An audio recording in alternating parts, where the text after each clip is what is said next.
پہلی محرم الحرام کے اعتبار سے اہلیان اسلام کے لیے ایک وظیفہ میں پیش کرتا ہوں، اور اس وظیفے کو امام العاملین حضرت علامہ ابو العباس بونی رحمۃ اللہ تعالی علیہ نے شمس المعارف میں بیان فرمایا کہ جو کوئی بھی پہلی محرم الحرام کو 130 مرتبہ بسم اللہ الرحمن الرحیم لکھ لے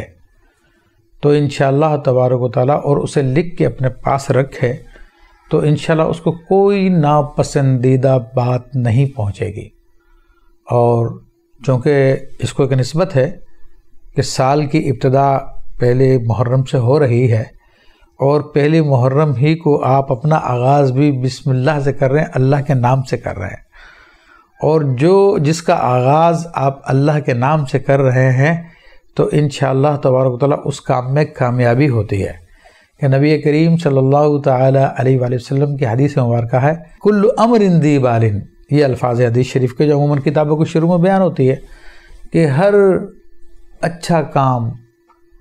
شان والا کام، عظمت والا کام جسے بسم اللہ سے شروع نہ کیا جائے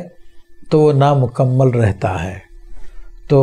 جب ہم سال کا آغاز بسم اللہ شریف لکھ کے کریں گے،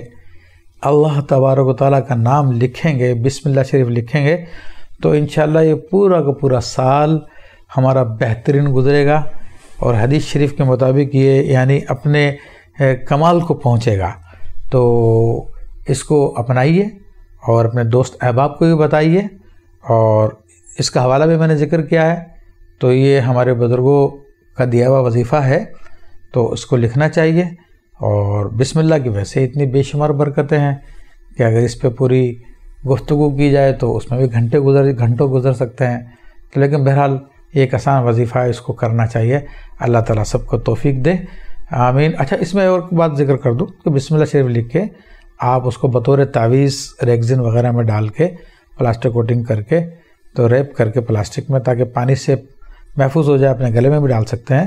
اور اگر آپ اپنی پاکٹ میں اس کو رکھنا چاہیں تو اس کو لپیٹ کر اپنے پاکٹ میں رکھیں، لیکن سائڈ پاکٹوں میں، پینٹس کی پاکٹوں میں نہیں ہو، کیونکہ پینٹس کی پاکٹیں عام طور پہ بیٹھنے میں دب جاتی ہے، تو پھر اس میں ایک بے ادبی کا پہلو آتا ہے۔ تو جیب کی پاکٹس ہوں یا فرنٹ پاکٹ ہو تو اس میں آپ ڈال کے رکھ سکتے ہیں، گھر میں اس کو بطور نقش کے لگا سکتے ہیں، اپنی دکان میں لگا سکتے ہیں برکت کے لیے۔ تو بہرحال انشاءاللہ تبارک و تعالیٰ، اللہ تبارک و تعالیٰ تو ہر چیز عطا فرمانے والا ہے، اس سے جو بھی حسن ظن رکھیں گے انشاءاللہ تبارک و تعالیٰ آپ کے حسن ظن کے مطابق عطا فرمائے گا۔ اللہ تعالیٰ سب کو توفیق عطا فرمائے۔